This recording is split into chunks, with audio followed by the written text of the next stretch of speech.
My name is Dovie Sterling, and I'm 71 years old. 50 years ago, my entire family abandoned me when I needed them most. They cast me out, cut me off completely, and told me I was dead to them. They forsook me because I made choices they disagreed with, because I refused to follow their rules, because I dared to want something different from the life they'd planned for me. For 50 years, I lived without them. I built a life they knew nothing about. I became someone they never imagined I could be. And last month, I returned to my hometown for the first time in 5 decades. I didn't return as the broken, desperate young woman they'd rejected. I returned as a self-made millionaire, a successful businesswoman, and the owner of the very company that employed half the town, including most of my family. When they saw me step out of my chauffeur-driven car, dressed in elegant clothes, radiating confidence and success, they didn't recognize me at first. But when they realized who I was, when they understood that the powerful woman who now controlled their livelihoods was the same girl they'd thrown away 50 years ago, they shivered. Not with cold, with fear. Fear of what I'd become. Fear of what I might do with the power I now held over them. Fear that I might treat them the way they'd treated me.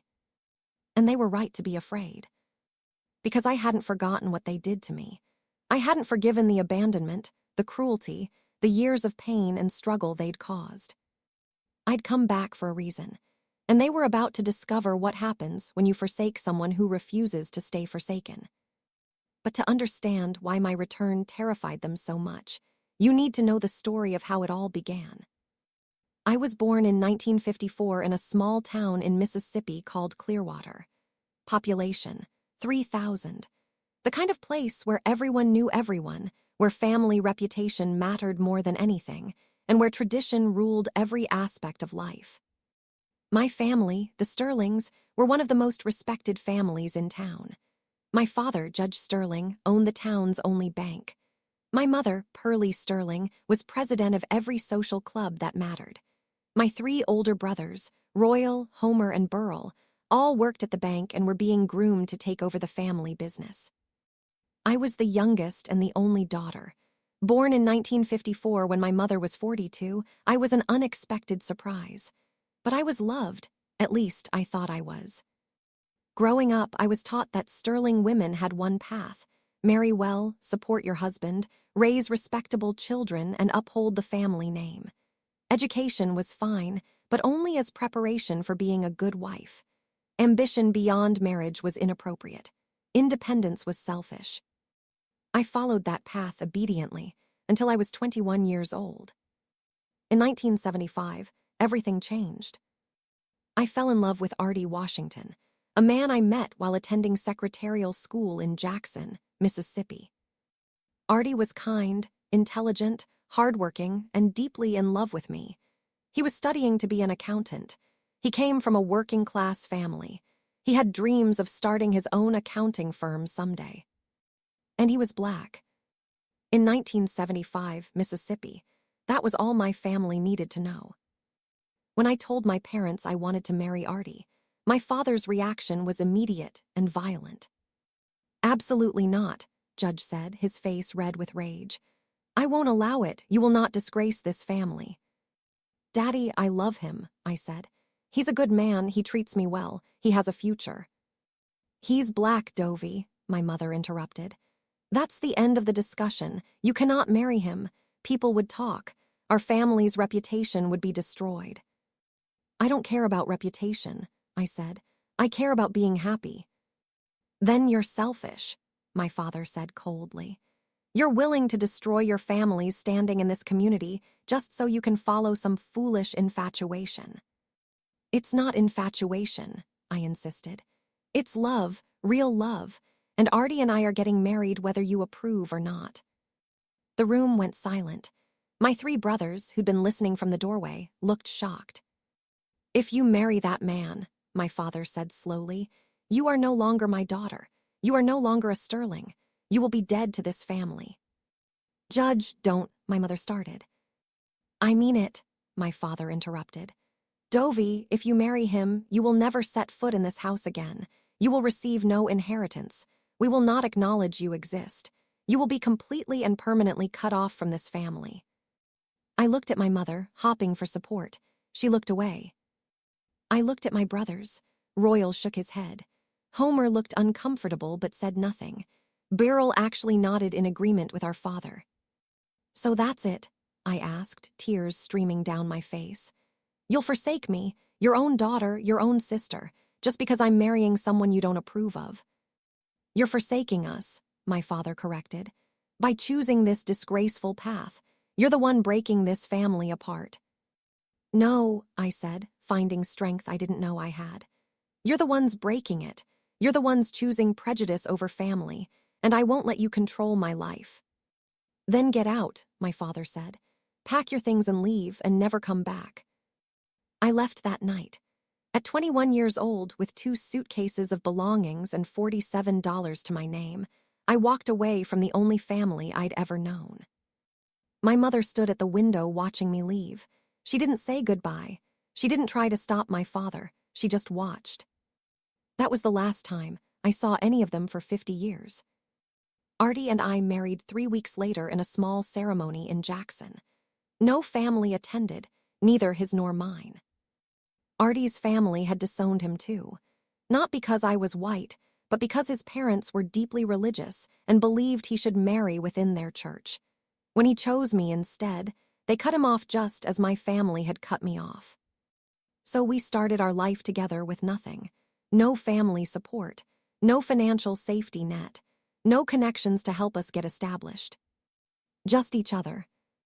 Artie worked as an accountant at a small firm while finishing his degree at night. I worked as a secretary. We lived in a tiny apartment, saved every penny, and dreamed of the future.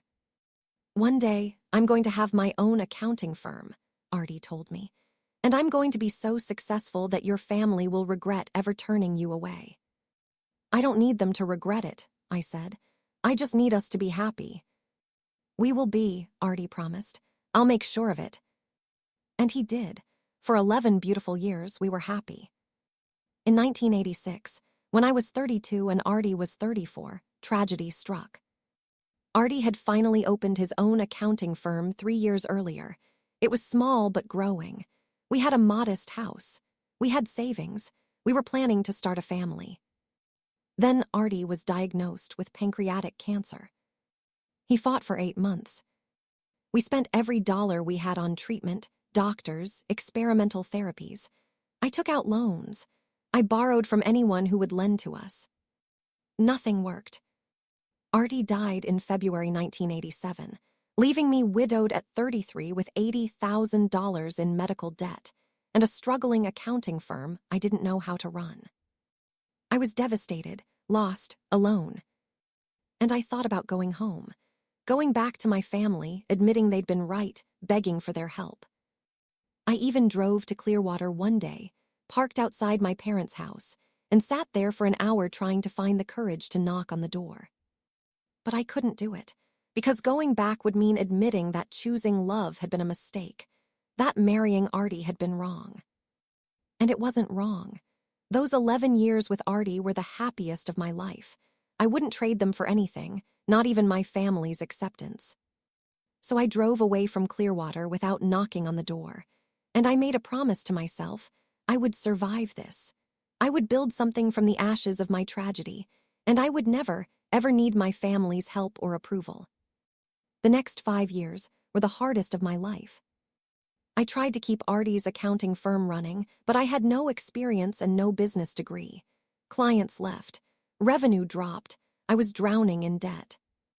I sold the house, moved into a tiny apartment, took on 3 part-time jobs, secretary during the day, waitress in the evenings, cleaning offices at night. I worked 18-hour days, 7 days a week. I ate 1 meal a day to save money. I wore the same 3 outfits over and over. And slowly, painfully, I paid off Artie's medical debt. Every month I sent payments. It took 5 years, but by 1992 I was debt-free. I was also exhausted, burned out, and 38 years old with no clear path forward. That's when I had an idea that would change everything. While working as a secretary at a manufacturing company, I noticed something. The company was wasting huge amounts of money on inefficient processes. They had 3 different people doing essentially the same job in different departments. They were ordering supplies from expensive vendors when cheaper options existed. They were paying for services they didn't need. I did some calculations during my lunch breaks. I figured out that the company could save at least $200,000 per year just by streamlining processes and cutting unnecessary expenses. I brought my findings to the owner, Winnie Chen. "Ms. Chen, I've been analyzing the company's operations," I said nervously. "I think I've found ways to save money." "You're a secretary," Winnie said dismissively. "That's not your job."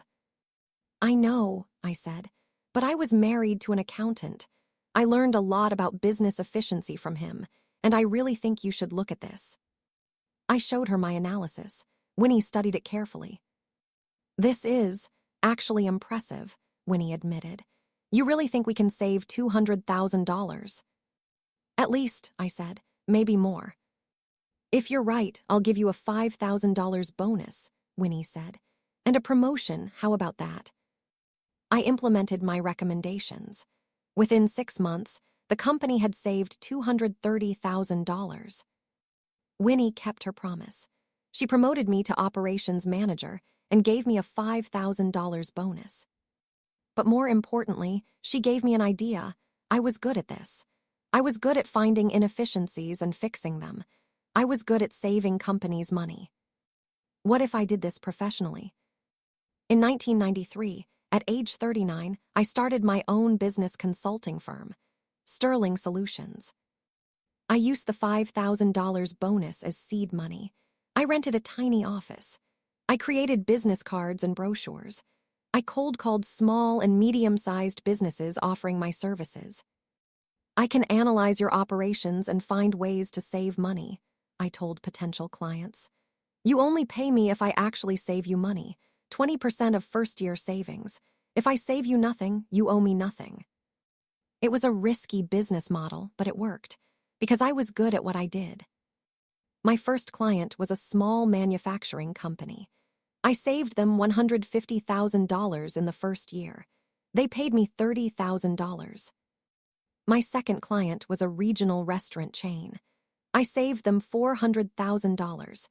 They paid me $80,000. Within 2 years, I had 15 clients and was making $300,000 annually. Within 5 years, I had 50 clients and was making over $1 million per year. Within 10 years, Sterling Solutions was one of the top business consulting firms in the Southeast, with hundreds of clients and annual revenues of $15 million. I'd gone from a broke widow cleaning offices at night to a millionaire businesswoman. And I'd done it completely on my own, without family support, without connections, without anyone's help. 20 years after starting Sterling Solutions, in 2013, I was 59 years old and worth $25 million. My company had grown to employ 200 consultants. We had offices in 5 states. We worked with Fortune 500 companies. I'd remarried, a wonderful man named Homer Wright who was a fellow business owner. We had a comfortable life, good friends, and meaningful work. But I'd never gone back to Clearwater, never contacted my family, never looked back. Until one day, I received an unexpected email. It was from my niece, Zenobia Sterling, my brother Royal's daughter, who would have been about 35 years old. "Dear Dovie Sterling, I know we've never met. I know you left the family before I was born. But I found your name while searching online, and I think you might be my aunt, my father Royal Sterling's sister. I'm writing because I wanted you to know that your father Judge Sterling died last year. Your mother Pearlie died 3 years ago. I don't know if you care, but I thought you should know. Also, I wanted to tell you that I think what the family did to you was wrong. I learned the story when I was older, how they disowned you for marrying outside their approval. That was cruel and unfair. If you ever want to reconnect, I'd like to know you. Your niece, Zenobia." I read the email 3 times, emotions flooding through me. My parents were dead. I'd never said goodbye, never made peace, Never had the chance to show them that I'd built a good life despite their rejection. Part of me felt grief, but another part felt anger, because they'd died probably still believing they'd been right to forsake me, probably never regretting their choice, probably never wondering if their daughter had survived. I wrote back to Zenobia. We exchanged emails, then phone calls. She told me about the family. Royal was 65 now, still working at the family bank. Homer was 63, also at the bank. Burrell was 61 and had taken over as president of the bank after our father died. The bank was struggling. Clearwater had declined economically. Many businesses had closed. The bank was barely profitable. Uncle Burrell is worried they might have to sell, Zenobia told me, if things don't turn around soon. An idea formed in my mind. A dangerous, satisfying, potentially cruel idea. Zenobia, I asked carefully, who would they sell to? Probably a regional bank chain, Zenobia said. Why? Just curious, I said. But I wasn't just curious. I was planning something that had been brewing in my subconscious for 50 years. Revenge, justice, redemption, I wasn't sure what to call it. But I knew what I was going to do. I was going to buy Sterling Bank, the bank my father had built, the bank that bore my family name, the bank that employed my brothers. And then I was going to return to Clearwater. Not as the rejected daughter begging for acceptance, but as the owner of their livelihoods, as their boss, as the person with all the power they'd once denied me. I was going to show them exactly who I'd become. And they were going to shiver when they realized what they'd forsaken. This story is just beginning. Subscribe now. Hit that like button and turn on NOTFICTONS. Drop a comment. Would you have gone back to your family after they rejected you? Do you think Dovey should help them or make them pay? Where are you watching from? United States, Canada, United Kingdom, Kenya, Jamaica, Australia? Let me know. 3 months after Zenobia's email, I sat in a conference room in Jackson, Mississippi, with my lawyers and financial advisors. Are you absolutely sure about this, Dovey? My lawyer Artie Chen asked. Buying this bank is going to cost you $12 million. That's a significant portion of your net worth. I'm sure, I said. But the bank is barely profitable, my financial advisor Winnie Crawford pointed out. It would be cheaper and less risky to let it fail and buy the assets afterward. I don't want the assets afterward, I said. I want the bank now, operating, with current management in place. Artie and Winnie exchanged glances. They knew there was more to this than business strategy. This is about your family, isn't it? Artie asked gently. Yes, I admitted. This is the bank my father built, the bank that my 3 brothers now run, the bank that represents everything my family valued more than they valued me. And you want to own it, Winnie said, understanding dawning. You want to be their boss. I want them to see who I became, I said. I want them to understand what they threw away when they forsook me. And yes, I want them to work for me. I want them to answer to me.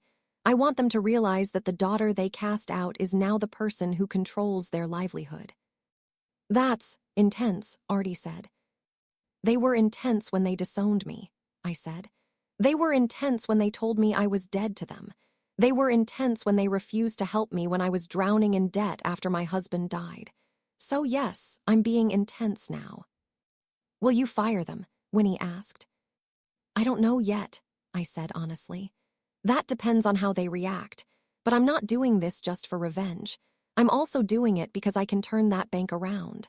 I can save it. And in doing so, I can save the jobs of everyone who works there, including my brothers, if they're willing to work under my leadership. Okay, Artie said.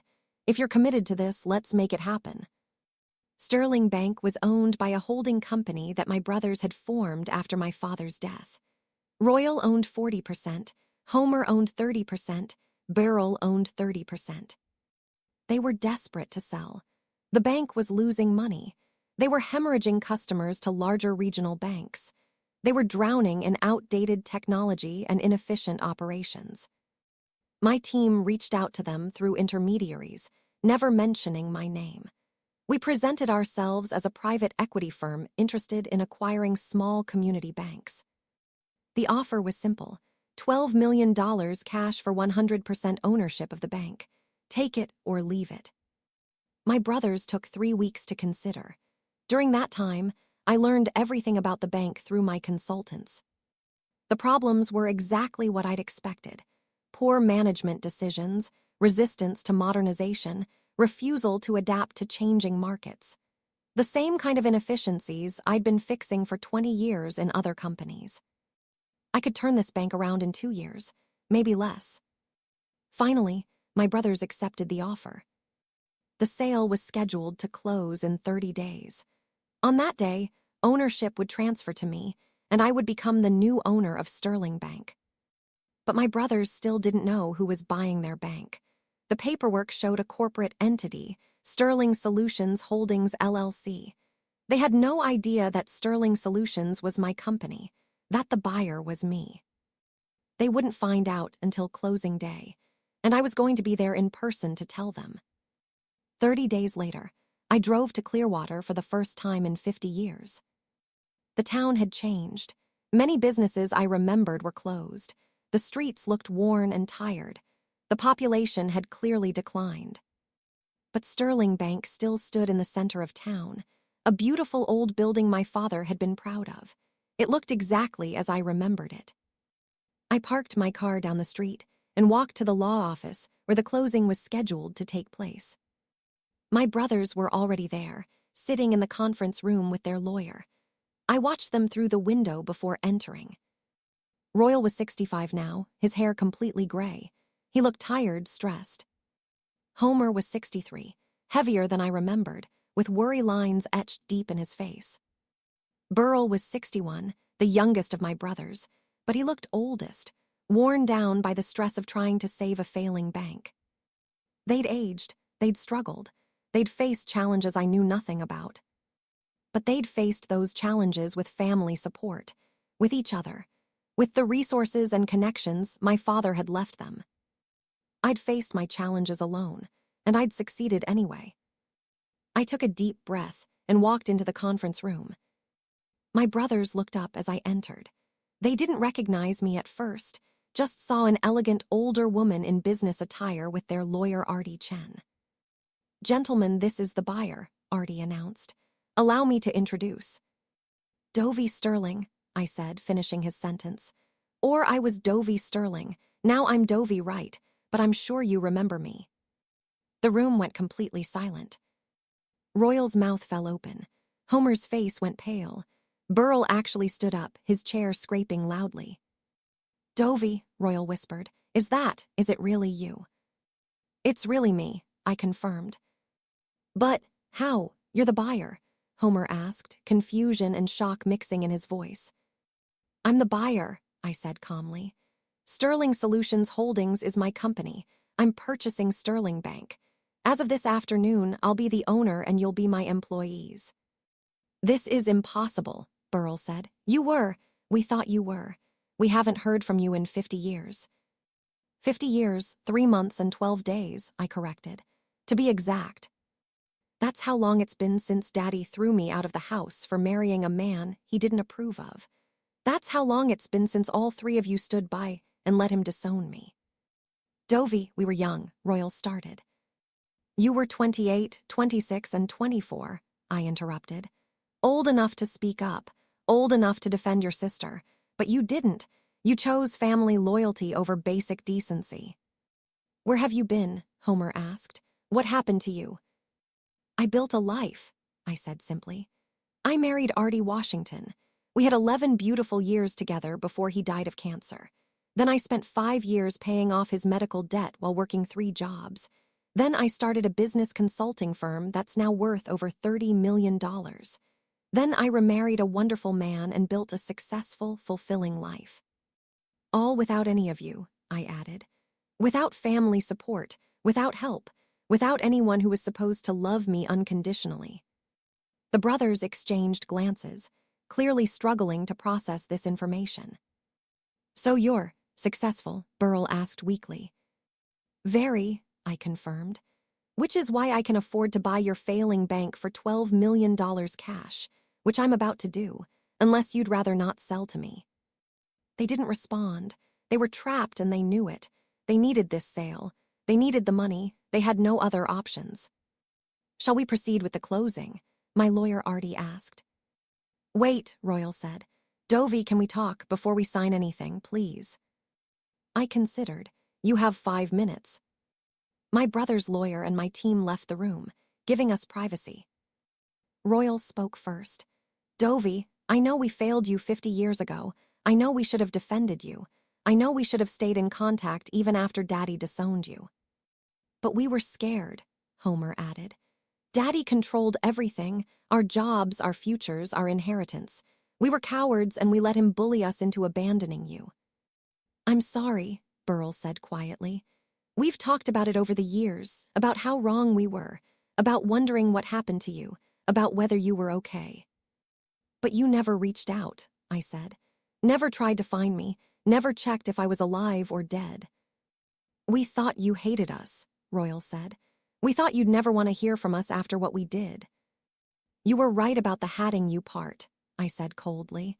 At least for a while. I hated you for years, for abandoning me, for choosing Daddy's approval over your own sister. But eventually, I stopped hatting you, I continued. Because hate takes energy, and I needed all my energy to survive, to build a life, to become successful. So I let go of the hate, I said. But I never forgot. I never forgot what it felt like to be forsaken by everyone who was supposed to love me. We're sorry, Royal repeated. Truly sorry. Is there anything we can do to make it right? You can work for me, I said. You can accept that I'm now your employer. You can follow my leadership. And you can prove that you've changed. That you're different from the young men who stood silent while your father destroyed his own daughter. And if we can't do that, Burl asked. Then you can resign, I said simply. I'll pay out your contracts and you can find work elsewhere, but the bank will remain mine either way. What are you planning to do with the bank? Homer asked. Save it, I said. Turn it around, make it profitable again. Keep it in Clearwater serving this community. I'm actually good at this, turning around failing businesses. It's what I've done for 20 years. You're going to save Daddy's bank? Royal asked, surprise in his voice. I'm going to save MY Bank, I corrected. It won't be Daddy's bank anymore. It'll be mine, and it'll succeed under my leadership in ways it never could have under his. The brothers sat with that for a moment. Can we stay? Royal finally asked. Can we work for you? That depends, I said. Can you accept a woman as your boss? Can you accept your little sister, the one you forsook, as the person with all the power? Can you accept taking orders from me? I continued. Can you accept that I know better than you how to run this business? Can you swallow your pride and actually listen to me? Royal looked at Homer and Burl. They seemed to have a silent conversation. Yes, Royal said. We can because you've earned it. You built something incredible. You succeeded against odds we never faced. You deserve to lead this bank. And honestly, Homer added, we need you. We're failing. We don't know how to fix this. If you can save the bank, save all these jobs, save this town's last major institution, we want to help you do it. Even if it means swallowing our pride, Burl concluded. Even if it means admitting our baby sister is smarter and more successful than we ever were. I studied them carefully, trying to determine if they were sincere or just desperate. Okay, I finally said. You can stay, but understand this, I'm the boss. Final decisions are mine. If you can't handle that, leave now, because I won't tolerate insubordination or undermining my authority. Understood, all three said together. Then let's sign the papers, I said. 2 days after the closing, I held an all-staff meeting at Sterling Bank. All 65 employees gathered in the main lobby. They were nervous. They'd heard the bank had been sold, but didn't know to whom or what would happen to their jobs. I stood on the stairs, where everyone could see me, and began. Good morning. My name is Dovey Wright, and I'm the new owner of Sterling Bank. Murmurs rippled through the crowd. Several people looked at Royal, Homer, and Burl, who stood off to the side with carefully neutral expressions. Some of you older employees might remember me, I continued. I grew up in this town. I'm Judge Sterling's daughter and Royal, Homer, and Burl's sister. I left Clearwater 50 years ago and built a business consulting firm that specializes in turning around struggling companies. I bought this bank because I believe it can succeed, I said. But it needs major changes. We need to modernize our technology, streamline our operations, improve customer service, and develop new revenue streams. Over the next 2 years, we'll be implementing significant changes, I continued. Some of you will need to learn new skills. Some positions will be eliminated and new ones created. It won't be easy. But if we do this right, we can save this bank and make it profitable again, I said. We can secure your jobs and serve this community for decades to come. I'm not here to destroy what my father built, I concluded. I'm here to save it, to improve it, to prove that this bank can thrive under new leadership, and I'm asking all of you to trust me and work with me to make that happen. The employees applauded cautiously. They were hopeful but uncertain. After the meeting, people approached me with questions and concerns. I spent 3 hours talking to employees, learning about their roles, listening to their ideas. One older woman, Pearlie Matthews, approached me near the end. Ms. Wright, I remember you, Pearlie said. I was friends with your mother. I was sorry to hear about what happened with your family. Thank you, I said. Your mother regretted it, you know, Pearlie said quietly. The rift with you, she talked about it sometimes in her later years, wondered where you were, if you were okay. But not enough to reach out, I said. No, Pearlie admitted. Not enough for that. She was too proud, too stubborn, too afraid of your father's judgment even after he was gone. That's sad, I said, but I can't change the past. I can only move forward. That's wise, Pearlie said, and I think you're going to do wonderful things with this bank. Welcome home, Dovey. Thank you, I said, though Clearwater didn't really feel like home anymore. It felt like a place I used to know. The first month of implementing changes was harder than I'd anticipated. Employees resisted new technology. We've always done it this way became a constant refrain. People were afraid of change, suspicious of my methods, uncertain about my leadership. My brothers were supportive in public, but I could see the struggle in their eyes. Being led by their younger sister went against everything they'd been raised to believe about family hierarchy and gender roles. The real problem emerged when I started reviewing the bank's loan practices. I discovered that Sterling Bank had been giving preferential treatment to certain families in town, families with connections to my father and brothers. Lower interest rates, more lenient terms, loans approved despite questionable financials. Meanwhile, other applicants, particularly Black families, women-owned businesses, and newcomers to town, faced stricter requirements and higher rates. It was discriminatory lending, possibly illegal and definitely unethical. I called a meeting with Royal, Homer, and Burl. Explain this to me, I said, showing them the data. Why are the Johnsons paying 7% interest while the Williamses pay 4.5% for similar loan amounts and risk profiles? The brothers exchanged uncomfortable glances. The Johnsons are, they're new to town, Royal said carefully. The Williamses have been customers for generations.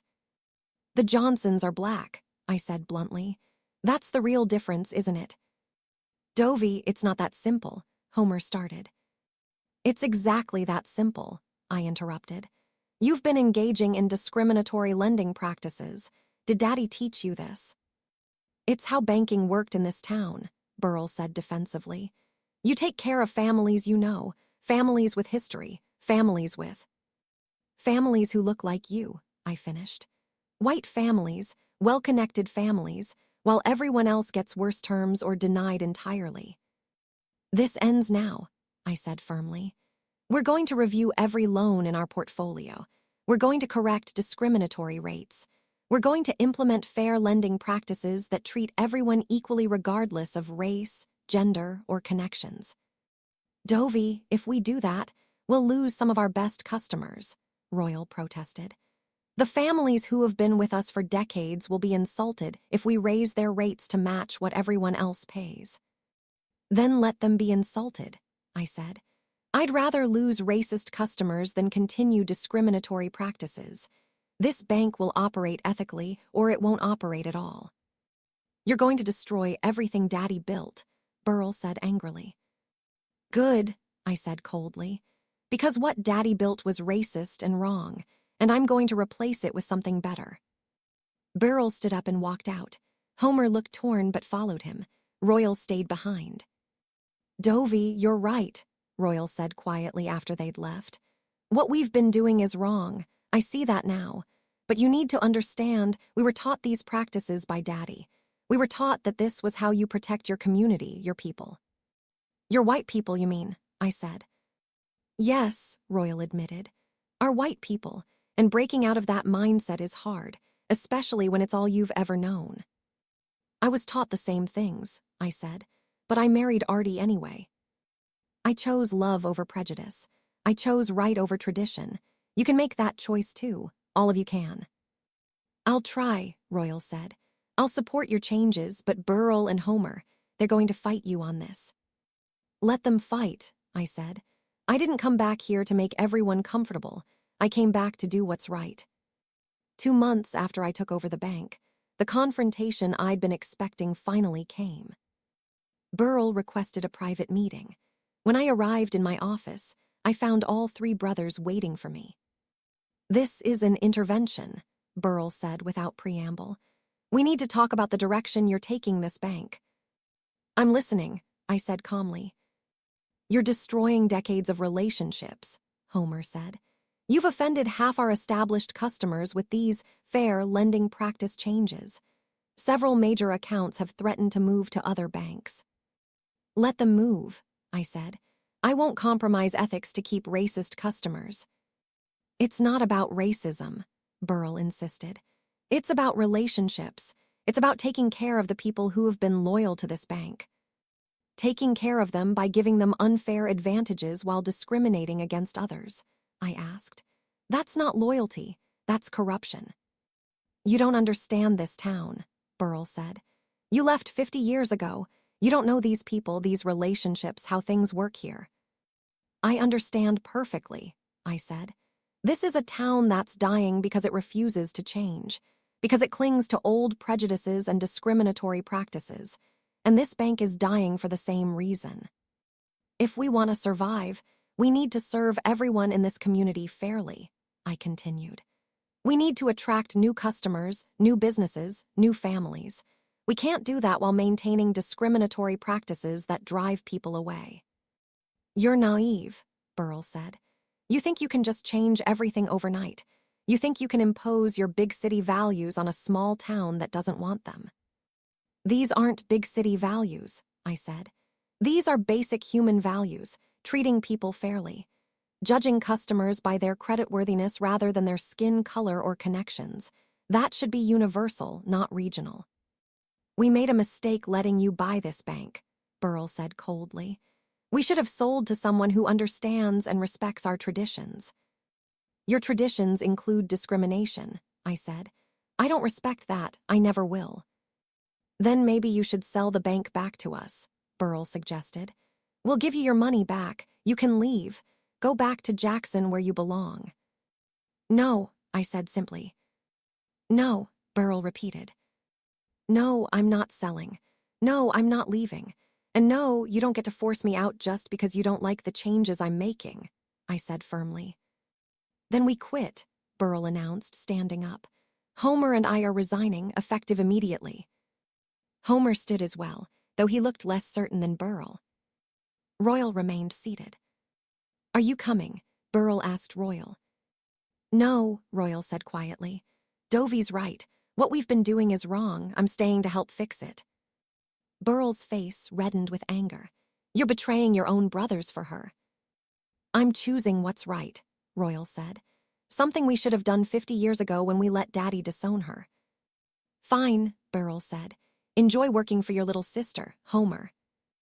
Homer hesitated, looked at me, then at Royal, then back at Burrell. I'm sorry, Dovey, Homer finally said. But I can't. I can't accept this. I'm going with Burl. The two of them walked out, leaving Royal and me alone.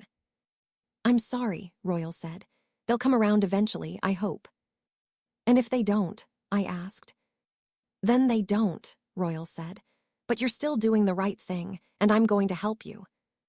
For the first time since returning to Clearwater, I felt something I hadn't expected to feel toward any of my brothers: respect. This story is getting more intense. Subscribe now, smash that like button, and turn on NOTFICTONS. Drop a comment. Do you think Dovey is being too harsh or exactly right? Would you have quit like Burl and Homer or stayed like Royal? Where are you watching from? 6 months after taking over Sterling Bank, I stood in my office looking at the quarterly reports.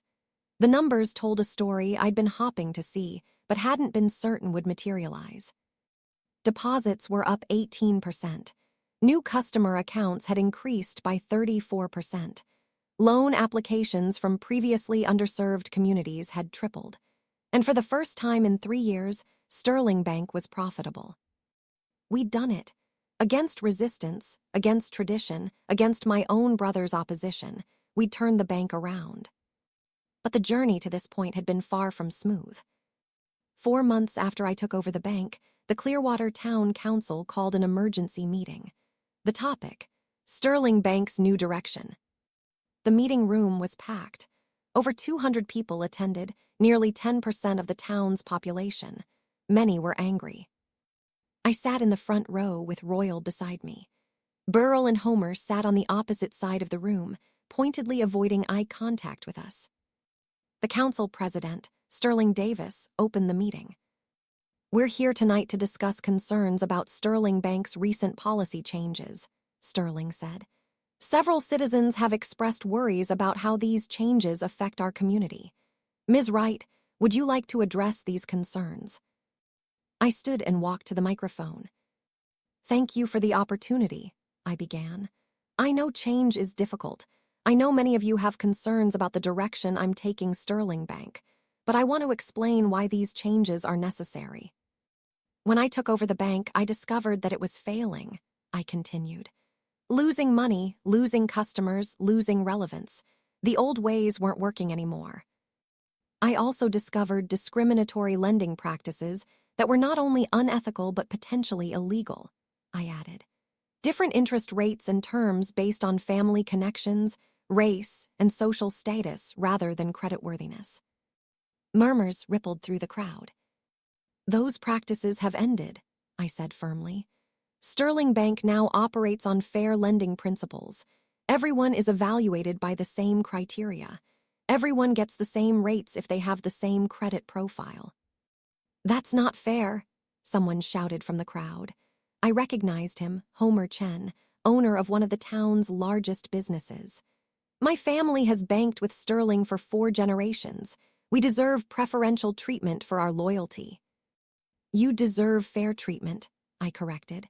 Just like everyone else. Loyalty doesn't entitle you to better rates than other qualified borrowers. That's not how ethical banking works.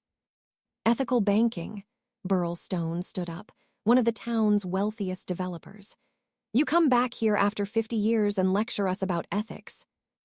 You married outside your race and disgraced your family. You have no right to tell us how to run our town. The room went silent. Even Sterling Davis looked shocked by Burl Stone's outburst. I took a breath, steadying myself. This was the confrontation I'd known was coming, the moment when someone would throw my past in my face as a weapon. You're right about one thing, I said calmly. I did marry outside my race. I married a wonderful man named Artie Washington who treated me with respect, love, and dignity. We had 11 beautiful years together before he died. That decision cost me my family, I continued. My father disowned me. My mother refused to defend me. My brothers stayed silent while I was cast out. I was forsaken because I chose love over prejudice. So yes, I have strong feelings about discrimination, I said, my voice growing stronger. Because I've been on the receiving end. I know what it feels like to be judged not by your character or abilities, but by who you are or who you love. And I refuse to run a bank that treats people differently based on their race, gender, connections, or any factor other than their creditworthiness, I concluded. If that makes me unethical in your eyes, so be it, but I'm not changing course. The room erupted. Some people applauded, others booed. Arguments broke out between neighbors. Sterling Davis banged his gavel. Order, order, please. When the room quieted, a woman stood up. I recognized her, Zenobia Washington, my niece who'd first reached out to me by email. I'd like to say something, Zenobia said. I'm Royal Sterling's daughter. Dovie Wright is my aunt, though I didn't meet her until this year. I've spent the last few months learning about what happened 50 years ago, Zenobia continued. About how my grandfather disowned his own daughter for marrying a good man he disapproved of. About how my father and uncles stood by and let it happen. That was wrong, Zenobia said firmly. What this family did to Aunt Dovie was cruel and unjust, and the discriminatory practices she's ending at the bank, those were wrong too. I'm proud of what she's doing, Zenobia added. She's making this bank fair. She's making this town better. And anyone who's angry about that should ask themselves why they're so invested in preserving unfair advantages. Thank you, Zenobia, I said, emotion tightening my throat. Several other people stood to speak, some supporting the changes, others opposing them. The meeting lasted 3 hours. In the end, the town council took no action. They had no authority over how I ran the bank. But the message was clear. The town was divided about my return and my reforms. 3 months after the town meeting, we landed a major account that proved the new approach was working. Artie Johnson was a Black entrepreneur who'd started a successful logistics company in Memphis. He was looking to expand into Mississippi and needed banking services for his new operation. I've been turned down by 3 banks in this area, Artie told me in our first meeting. They all found reasons why my business wasn't a good fit, too new to the area, too risky, not established enough. But I think the real reason was that I don't look like their typical customer. What's your annual revenue? I asked. 12 million, Artie said, with 20% growth year over year for the past 5 years. How many employees? 65 currently, planning to add 30 more in the Mississippi expansion. Credit score? 780 personal, excellent business credit history. Then you're exactly the kind of customer we want, I said. Let me review your business plan and financials. If everything checks out, which I expect it will, we'll put together a competitive package for you. 2 weeks later, we signed Artie Johnson's company as a client. We provided business accounts, a $2 million line of credit, and equipment financing for his expansion. You know what the other banks didn't ask, Artie said as we finalized the paperwork. They didn't ask about my revenue, my growth, my credit score. They asked who I knew in town, what connections I had, whether I was the right fit for the community. Code 4, are you one of us? Sterling Bank doesn't work that way anymore, I said. We evaluate businesses based on their merit, their financials, their potential. That's it. That's why I'm banking with you, Artie said. And I'll make sure other business owners know there's a bank in Mississippi that actually treats people fairly. He kept that promise. Over the next 3 months, Artie referred 5 other businesses to us, all owned by Black entrepreneurs or women who'd been turned away by other banks. We evaluated each one on merit.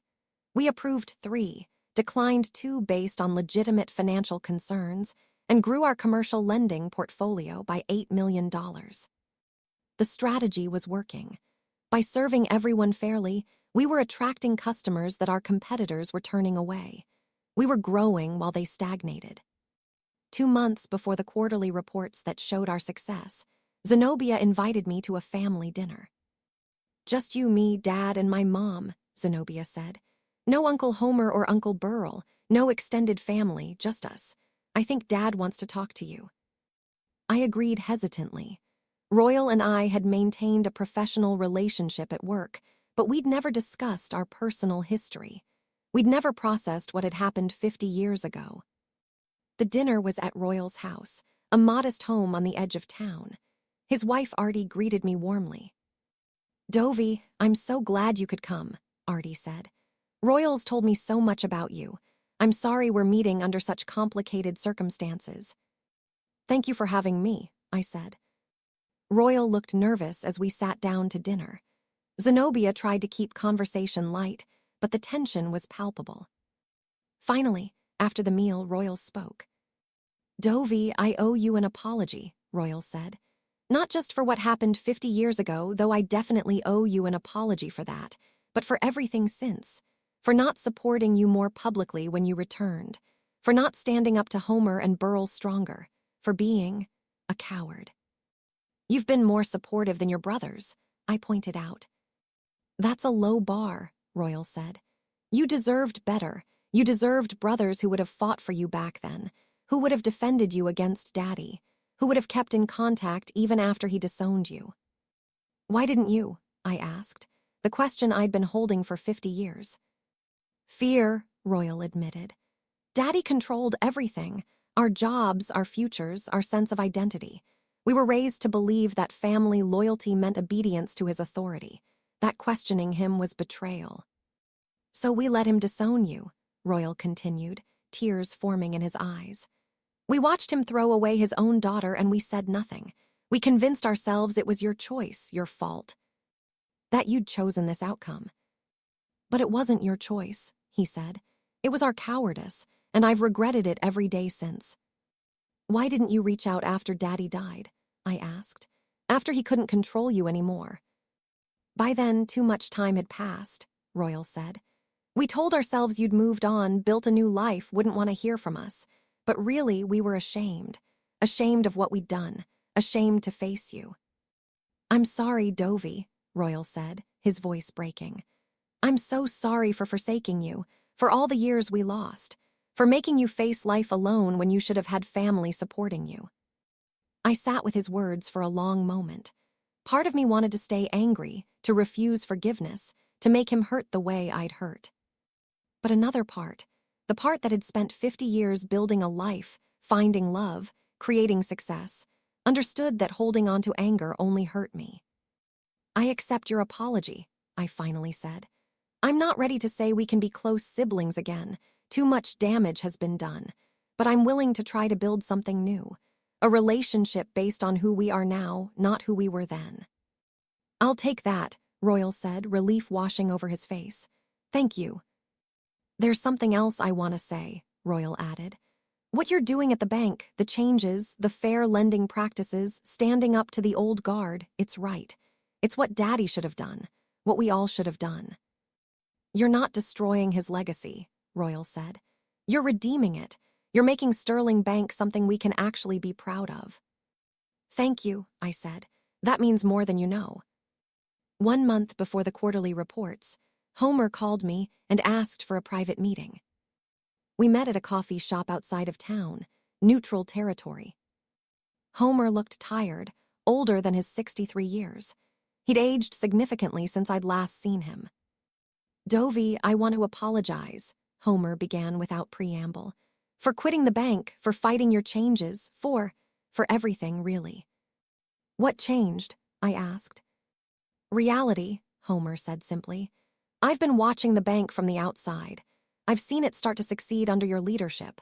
I've seen new customers, new growth, new energy. Meanwhile, I haven't been able to find work, Homer continued. Turns out my skills aren't as valuable as I thought. Banking is changing, becoming more technology-focused, more compliance-oriented. I'm stuck in the past. Burl's in the same boat, Homer added. He won't admit it, but he's struggling too. We left good jobs because we were too proud to accept change, too proud to follow our sister's leadership. That was stupid, Homer said, and I'd like to come back if you'll have me. I studied him carefully. Was this genuine remorse, or just desperation? Why should I rehire you? I asked. You quit rather than support fair lending practices. You walked out when I needed leadership support. You chose pride over principles. You're right, Homer admitted. But I've learned. I've had 4 months to think about what you said, about discrimination, about fairness, about doing what's right even when it's difficult. I grew up thinking the way we did things was normal, Homer said.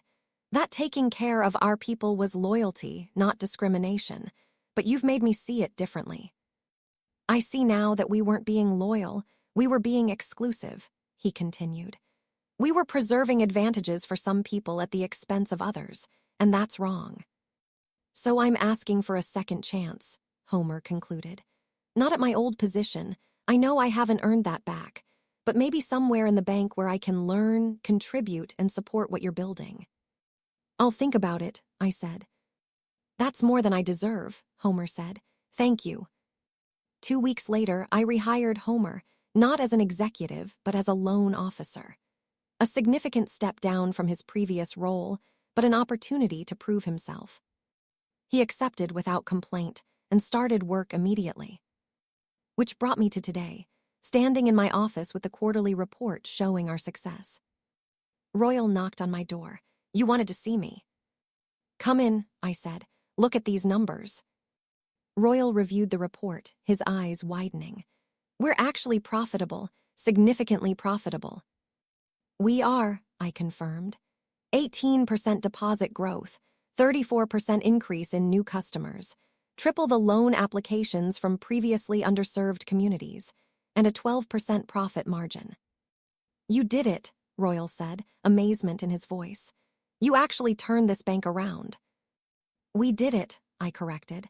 You supported the changes when your brothers didn't. You helped implement new systems. You backed me up when I needed it. I just followed your lead, Royal said. That's all I needed, I said. Leadership isn't about being the smartest person in the room. It's about making the right decisions and getting people to follow them. You did that. What happens now? Royal asked. Now we expand, I said. We open a branch in the next county. We develop new services. We keep growing. We make Sterling Bank a model for what community banking should be: fair, inclusive, and profitable. Daddy would be shocked, Royal said. Daddy would be wrong, I corrected. He built this bank on exclusion and discrimination. I'm rebuilding it on inclusion and fairness. His way was failing. My way is succeeding. The numbers prove it. I'm proud to work for you, Royal said. I should have said that before, but I'm saying it now.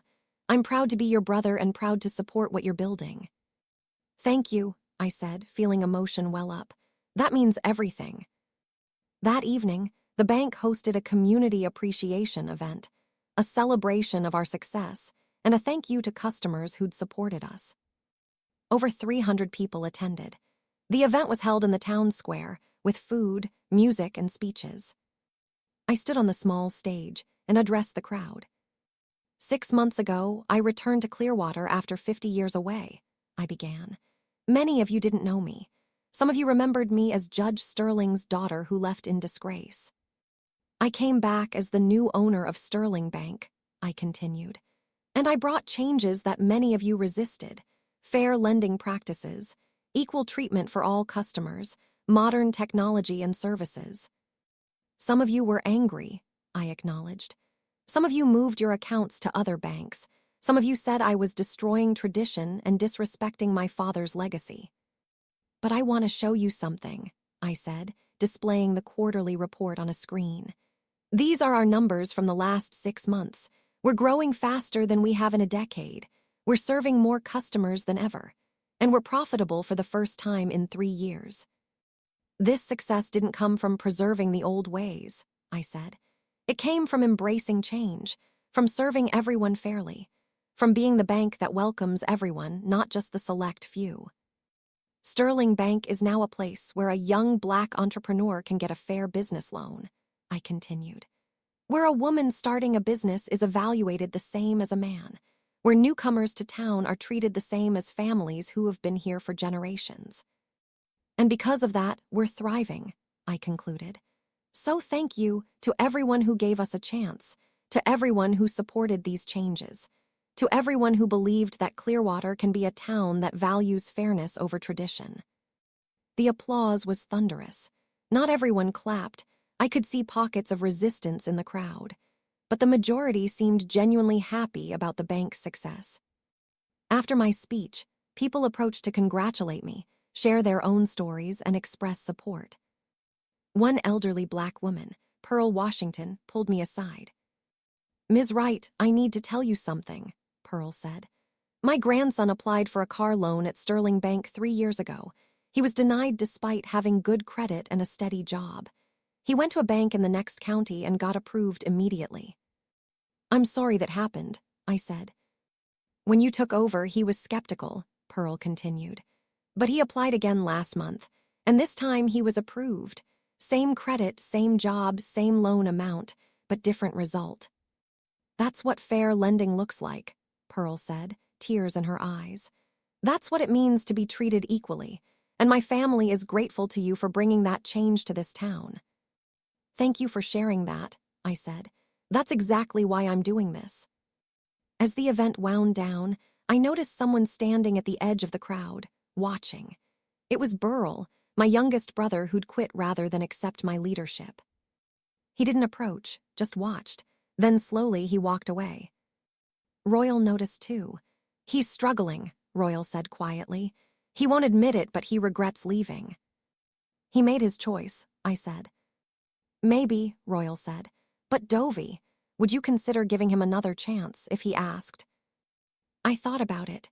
Burl had been the most resistant, the most hostile, the most invested in the old ways. But he was also my brother, and I remembered what it felt like to be forsaken, to be cast out, to have no second chances. "If he apologizes sincerely and commits to supporting the changes, I'll consider it," I said. "But he has to mean it.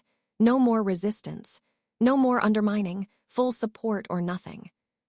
"I'll talk to him," Royal said. 2 weeks after the community event, Burl called me.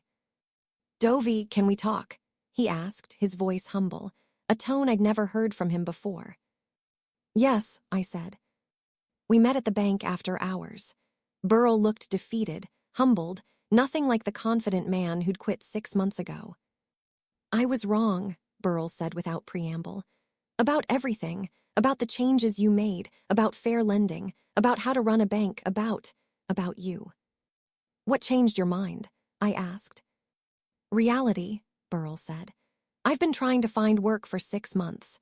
No one wants to hire a 61-year-old banker with outdated skills and a reputation for resisting change. Meanwhile, I've watched Sterling Bank thrive under your leadership," he continued. "I've seen the growth, the success, the community support. Everything I said would fail, succeeded." "I was wrong," Burl repeated. "And I'm sorry. Sorry for quitting. Sorry for fighting your changes. Sorry for—" He paused, emotion cracking his voice. "Sorry for what we did 50 years ago, for letting Daddy disown you, for abandoning you when you needed family most." "You were 24, I said, "old enough to know better." "I was," Burl agreed. "I should have defended you, should have told Daddy he was wrong, should have kept in contact even after you left." "Why didn't you?" I asked. "Because I was taught that men led and women followed," Burl said. "That younger siblings obeyed older ones. That family hierarchy was sacred, and you violated all of that. You chose your own path," he continued. "You married who you wanted despite Daddy's disapproval. You refused to accept our judgment. You were independent in ways I'd been taught women shouldn't be." "And that threatened me," Burl admitted. "Because if you could reject our authority and succeed, what did that say about the authority we claim to have?"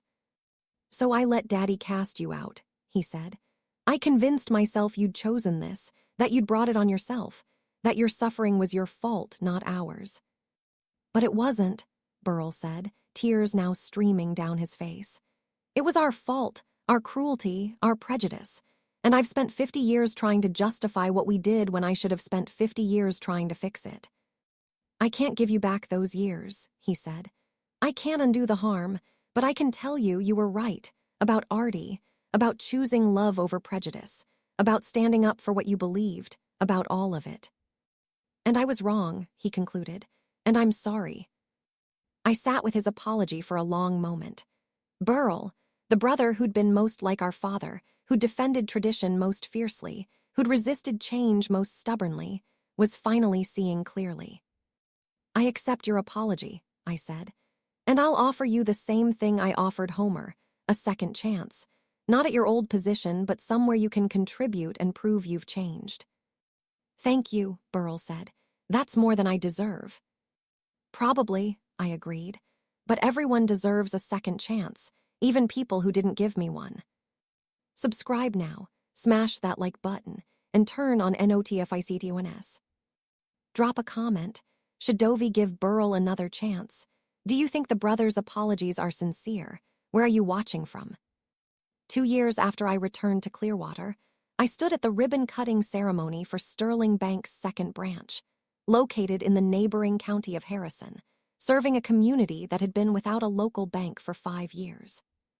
The crowd of over 500 people included local officials, business owners, community leaders, and my entire family. Not just my brothers, but their children, grandchildren, and extended relatives I hadn't seen in 52 years. They'd all come to celebrate this moment, to witness what Sterling Bank had become under my leadership. But more importantly, they'd come to acknowledge who I'd become, the forsaken daughter who'd returned as a force they could no longer ignore or dismiss. As I prepared to cut the ribbon, I reflected on the journey that had brought us here. 18 months after taking over Sterling Bank, I presented an ambitious expansion plan to my board of directors, which now included Royal, Homer, and Burrell, all restored to leadership positions after proving their commitment to the new direction. Harrison County has been underserved since their only bank closed 5 years ago, I explained. Residents have to drive 30 miles to do basic banking.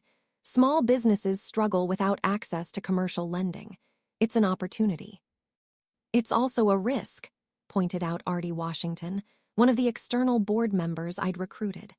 Opening a new branch requires significant capital investment. If it fails, it could threaten the parent bank's stability. It won't fail, I said confidently. Harrison County is 40% Black, 30% Latino, demographics that traditional banks have underserved. But we've proven that serving diverse communities fairly is good business. The data supports this, I continued, showing financial projections. We estimate the Harrison branch will break even within 18 months and generate 15% returns within 3 years. I support it, Royal said. Dovey's track record speaks for itself. Every strategy she's implemented has exceeded projections. Agreed, Homer added. And this expansion aligns with our mission, bringing fair banking to underserved communities. I'm in favor, Burrell said. With one condition, we invest in hearing and training local residents for most positions. Make this branch truly part of the community. That's already part of the plan, I assured him. 75% of staff will be Harrison County residents. The board voted unanimously to approve the expansion. As we left the meeting, Burrell pulled me aside. Dovey, I want to say something, Burrell began. Watching you lead this bank, seeing your vision, your strategy, your success, has been humbling. You're a better leader than Daddy ever was, better than any of us could have been. Thank you, I said, genuinely touched. I mean it, Burrell continued. Daddy built this bank on exclusion and connections. You're rebuilding it on inclusion and competence. And you're proving that the second approach is not just more ethical, it's more profitable. That's the lesson I want my children and grandchildren to learn from you, he added. That doing what's right and doing what's profitable aren't opposites, that the best businesses serve everyone well. I'm glad you see that, I said. That's exactly what I'm trying to demonstrate. 1 year after my return, my niece Zenobia organized a family gathering. The first time in 52 years that I'd been invited to a Sterling family event. Over 40 people attended, my 3 brothers and their families, cousins I barely remembered, nieces and nephews I'd never met. The gathering was at Royal's house. As I arrived, I felt nervous, uncertain how I'd be received by the extended family who'd grown up hearing negative stories about me. But Zenobia greeted me warmly, introducing me to relatives one by one. This is your Aunt Dovey, Zenobia told her teenage daughter Pearl. The one I told you about, who built a $30 million company from nothing. And saved Sterling Bank, Pearl added. We learned about it in my economics class. My teacher used your turnaround strategy as a case study." "Really?" I asked, surprised. "Really?" Pearl confirmed. "You're kind of famous in business education circles. People study what you did, how you identified inefficiencies, implemented changes despite resistance, and achieved profitability through fair practices." "I didn't know that," I said. "You should," Zenobia said. "What you've accomplished is remarkable, and this family needs to acknowledge that." After everyone had arrived, Royal called for attention. "Thank you all for coming," Royal began. "We're here today for an important reason, to welcome back someone who should never have been forced to leave. 52 years ago, our father made a terrible decision," Royal continued. "He disowned his own daughter because she married a man he disapproved of, and we, Homer, Burl, and I stood by and let it happen. We were cowards," Royal said bluntly. "We chose our own comfort and security over defending our sister, and Dovey paid the price. She faced life alone, without family support, during times when she desperately needed us." "But she didn't just survive," Royal added. "She thrived. She built a successful business. She created wealth. She developed expertise that's now saving our family's bank. So today, on behalf of this entire family, I want to apologize," Royal said, his voice breaking. "Dovey, we're sorry for forsaking you, for failing you, for wasting 52 years we could have spent as family. And we want to acknowledge publicly what we should have acknowledged decades ago," he continued. "You are a sterling, you always were, and we're proud to call you our sister." The room erupted in applause. Several people were crying, including me. "Thank you," I managed to say. "That means more than I can express." "There's one more thing," Burl said, standing. "We've discussed this as brothers and we'd like to propose something." "What?" I asked. "We want to rename the bank," Burl said. "Not Sterling Bank anymore. Something that reflects the new direction, the new values, the new leadership." "We're proposing Sterling Wright Community Bank," Homer added, "honoring both the history you came from and the leader you've become. It acknowledges the past while embracing the future," Royal explained. "Just like you've done with the bank itself." I was stunned. I don't know what to say. "Say yes," Zenobia encouraged. "Yes," I agreed, tears streaming down my face.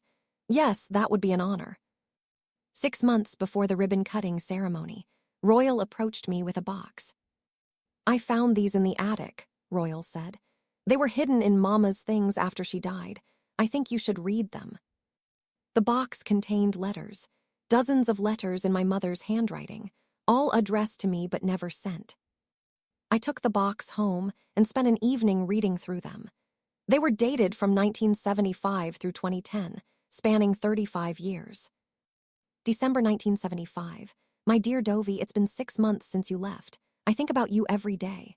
I wonder where you are, if you're safe, if you're happy. I want to write to you, but I don't know where to send the letter. And even if I did, I'm not sure I'd have the courage to mail it. Your father says you made your choice, that you chose that man over your family. But I know the truth. We gave you an impossible choice. Love us and abandon your heart, or follow your heart and lose us. No mother should force that choice on her child. I'm ashamed that I stood by while your father did. I miss you. I love you. I hope someday you can forgive me. Mama." June 1987. "Dovey, I heard through someone who knew someone that your husband died. Of cancer. I'm so sorry, baby girl. I wanted to call you to comfort you, to help you through this grief. But I don't know how to reach you. And I'm afraid you wouldn't want to hear from me even if I could. I failed you twice now. First by letting your father disown you, then by not being there when you needed a mother most. I hope you're surviving this. I hope you have people supporting you. I hope you know that somewhere, your mother is thinking of you and wishing she'd been braver. Mama."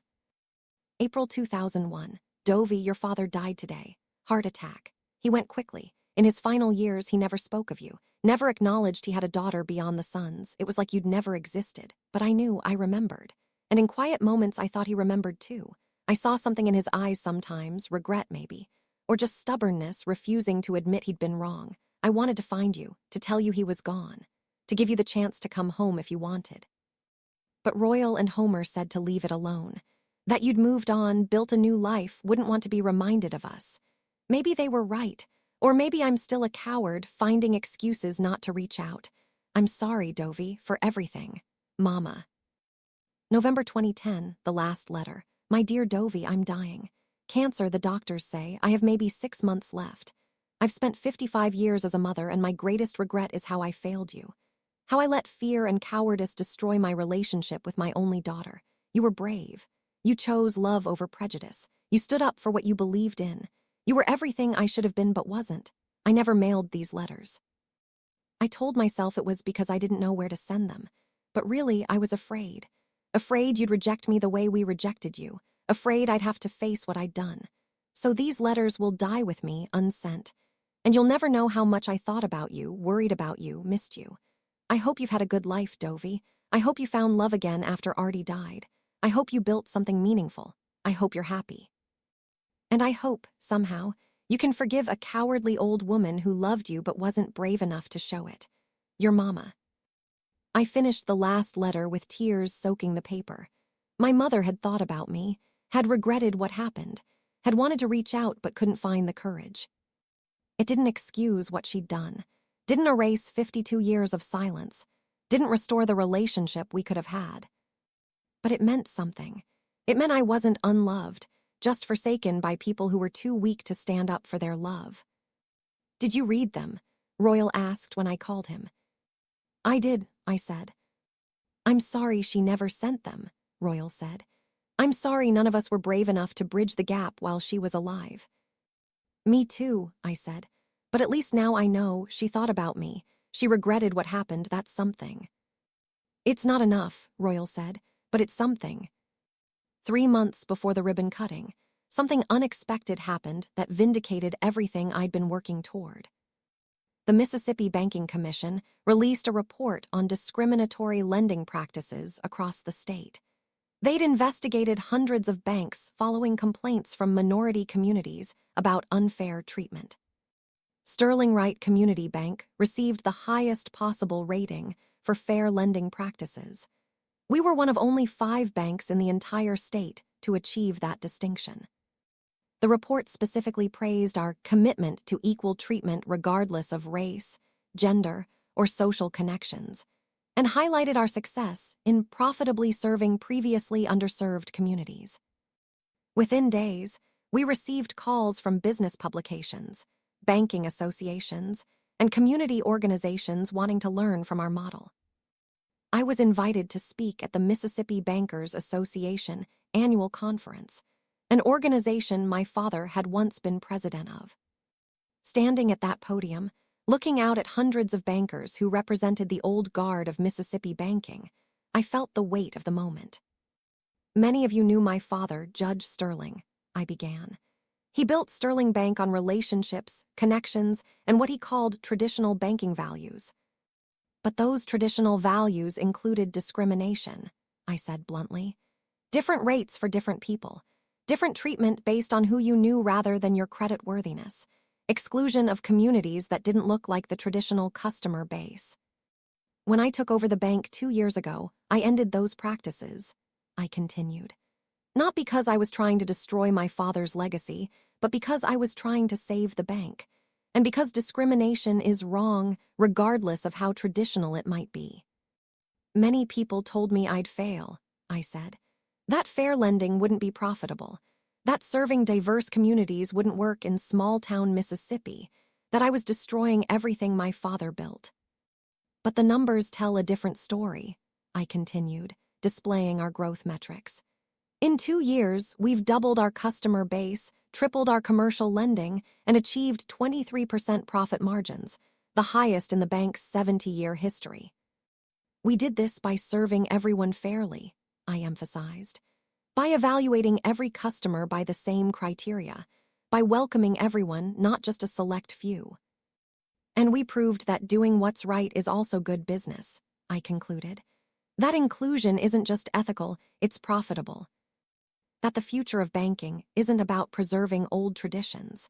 It's about building new ones based on fairness and equality. The applause was thunderous. After my speech, dozens of bankers approached asking for advice, wanting to implement similar practices, acknowledging that the industry needed to change. Several older bankers, men who'd known my father, pulled me aside. "Your father would be proud," one said. "No, he wouldn't," I corrected gently. "He'd be uncomfortable with everything I've done, but I'm proud, and that's what matters." 1 month before the ribbon cutting, I received an unexpected visitor at my office. Burl Stone, the man who'd spoken against me at the town meeting 2 years earlier, who'd publicly questioned my ethics and my right to lead. "Ms. Wright, do you have a few minutes?" Burl asked. "Of course," I said, curious about why he'd come. "I need to apologize," Burl said once we were seated, "for what I said at that town meeting, for bringing up your marriage, your past, trying to use it to discredit you." "Why are you apologizing now?" I asked. "Because I was wrong," Burl said simply. "About you, about the changes you were making, about everything." "What changed your mind?" "My daughter," Burl explained. "She graduated college last year and wanted to start a business.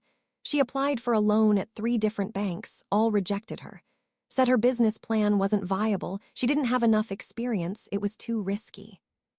But she applied to Sterling Wright Community Bank, and you approved her," Burl continued.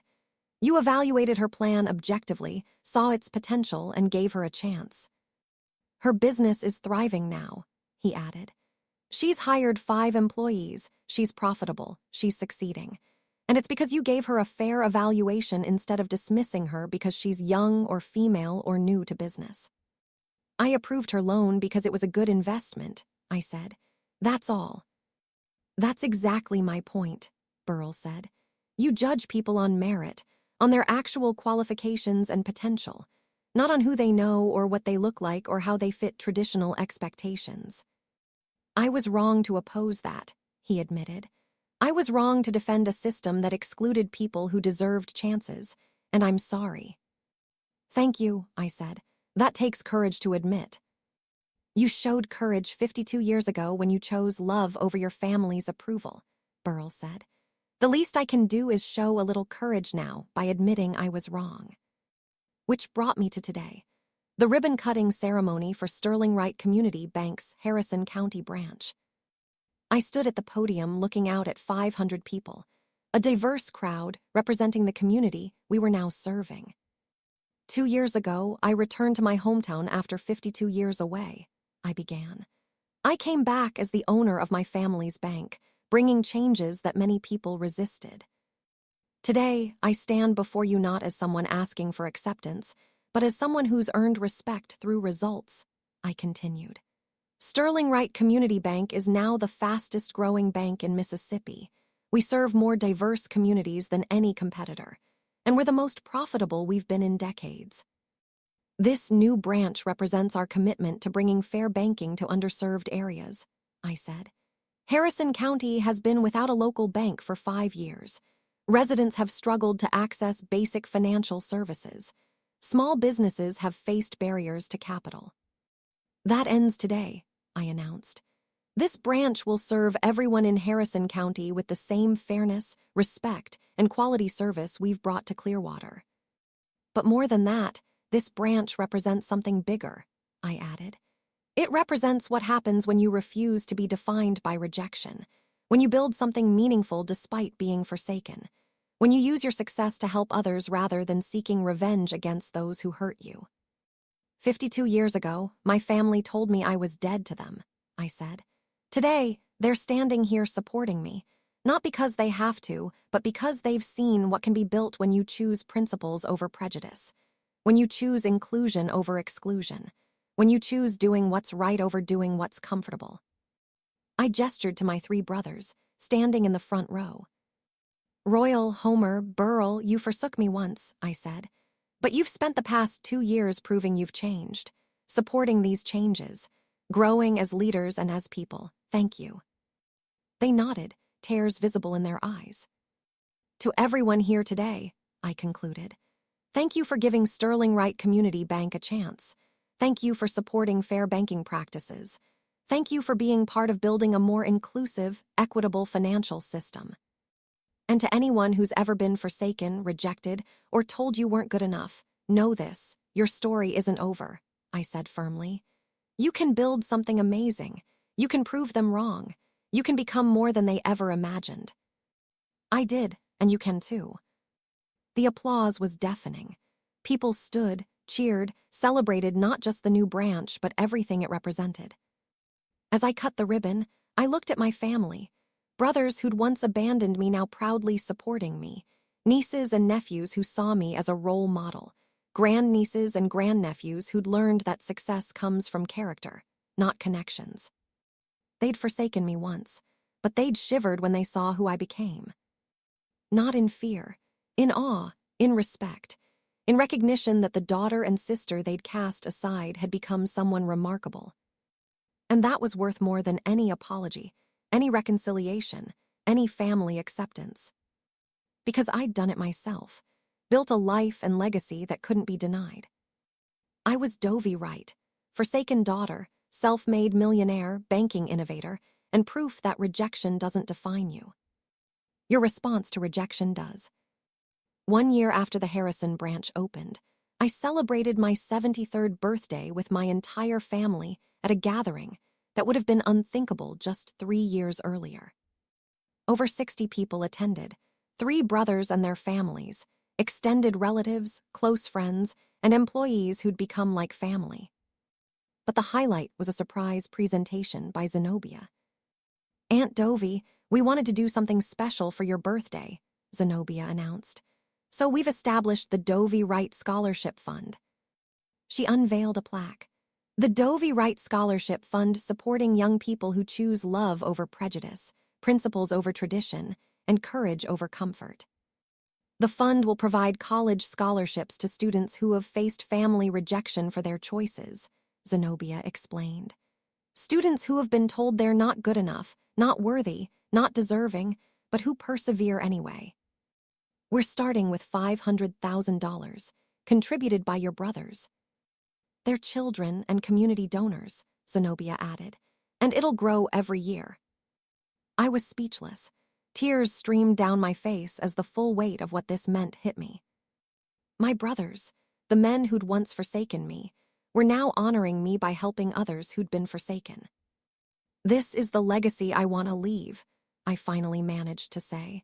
"Not the bank, not the money, not the business success. This, helping people who have been rejected find the courage to build something amazing anyway." "You taught us that, Dovey," Royal said. "You showed us that being forsaken doesn't mean being finished. That rejection can be the beginning of something extraordinary if you refuse to give up." "You also taught us that it's never too late to change," Homer added. "That you can acknowledge past wrongs and build something better going forward." "And you taught us that family isn't just about blood," Burl concluded. "It's about who stands beside you, who supports you, who celebrates your success rather than resenting it." "Thank you for not giving up on us," Royal said. "For giving us the chance to be better brothers than we were. For showing us what real leadership looks like." "Thank you for showing me what real change looks like," I replied. "You could have stayed bitter, stayed resistant, stayed in the past, but you chose to grow. That takes real courage." That evening, after everyone had left, I sat on my porch reflecting on the journey of the past 3 years. I'd returned to Clearwater expecting confrontation, perhaps revenge, maybe vindication. I'd gotten all of that, but I'd also gotten something more: reconciliation, growth, and a renewed sense of family that was healthier than what I'd lost 52 years ago.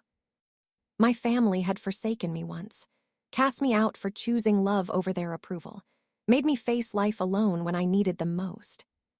And they'd shivered when they saw who I became, not because I sought revenge, but because I'd built something they couldn't deny. Success they couldn't dismiss. A legacy they couldn't ignore. But more importantly, I'd given them the chance to change, to grow, to become better than they'd been. And they'd taken it. Was I glad to have been forsaken 52 years ago? No. The pain, the loneliness, the struggle, I wouldn't wish that on anyone. But I'd survived it. I'd grown from it. I'd become someone I could be proud of because of it. And in the end, that mattered more than anything. Because they forsook me. But they shivered when they saw who I became. And who I became, a woman of strength, integrity, success, and compassion, was exactly who I was meant to be. What an incredible journey. Dovey was forsaken by her family for marrying the man she loved. She struggled alone, lost her husband, faced crushing debt, but built a $30 million empire. She returned to buy her family's failing bank, implemented fair practices they resisted, and turned it into the most profitable bank in its history. Her brothers who forsook her now work for her, and they've learned, grown, and created a scholarship fund in her honor to help others who have been rejected. This story proves that Sparkle's being forsaken doesn't mean being finished. Success is the best response to rejection. Doing what's right is also good business. It's never too late for people to change and grow. Your response to rejection defines you more than the rejection itself. Real strength includes forgiving without forgetting. If this story inspired you, please subscribe to this channel for more empowering stories.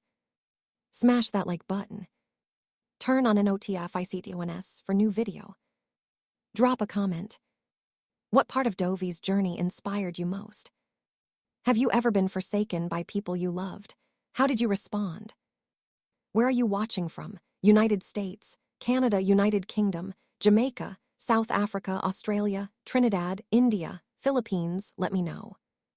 Remember, rejection doesn't define you, your response to it does. Being forsaken by people who couldn't see your worth doesn't diminish your value. Build something so undeniable that they shiver when they see who you became. Not from fear, but from respect. From recognition that they underestimated you. From understanding that they lost something precious when they forsook you. Thank you for following Dovey's powerful journey from forsaken daughter to triumphant leader. May her story inspire you to turn rejection into resilience, pain into purpose, and forsaking into unstoppable success. Until the next story, stay strong, believe in yourself, and never let rejection stop you from becoming who you're meant to be.